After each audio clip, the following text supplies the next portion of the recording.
Àwọn abanigbale ti fẹ́ yọlé ayé lẹ́mìí wa o. Àwọn ọ̀dọ́ fẹ̀hónúhàn lọ́sùn.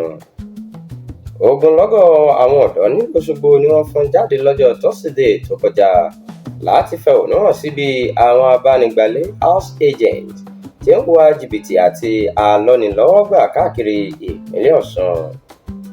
Ìfẹ̀hónúhàn ọ̀hún ni wọ́n bẹ̀rẹ̀ láti Freedom Park tí wọ́n sì parí rẹ̀ sí Oríta Ọláìyá lẹ́yìn tí wọ́n lọ káàkiri àwọn agbègbè kan nílùú Òṣogbo. Onírúurú àkọlé ni wọ́n gbé lọ́wọ́ nínú èyí tí wọ́n ti sọ pé àwọn kò faramọ́ ìwà jìbìtì látọwọ́ àwọn abanigbale mọ́. Bẹ́ẹ̀ ni wọ́n ní ó tó gẹ́ ìjọba gbọ́dọ̀ máa ṣàkóso iṣẹ́ àwọn abanigbale nípìnlẹ̀ Ọ̀ṣun. Wọ́n fẹ̀sùn kan àwọn abanigbale àtàwọn kíátíkà pé owó ribiribi ni wọ́n máa ń fi lé owó ilé, èyí tó sì mú kó nira fún ọ̀pọ̀lọpọ̀ aráàlú láti yálégbé. Ọ̀kan lára wọn, Rafiu Ọlálékan tó jẹ́ akẹ́kọ̀ọ́ nílé ìwé gíga kan lọ́sùn sọ pé owó ilé ju owó tí àwọn ń san níléèwé lọ báyìí.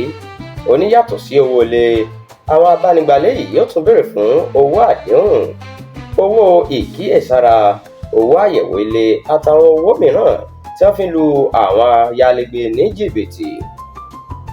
Bákan náà ni Bímbọ́ Adébáyọ̀ sọ ní tiẹ̀ pé ọ̀pọ̀ àwọn kíátíkà yìí ló jẹ́ pé ìdajì owó ilé ni wọ́n máa ń gbà lẹ́yìn tí wọ́n bá ti gba owó ilé tán. Ìwà náà sì ti fẹ́ yọ ilé ayé lẹ́mìí àwọn aráàlú.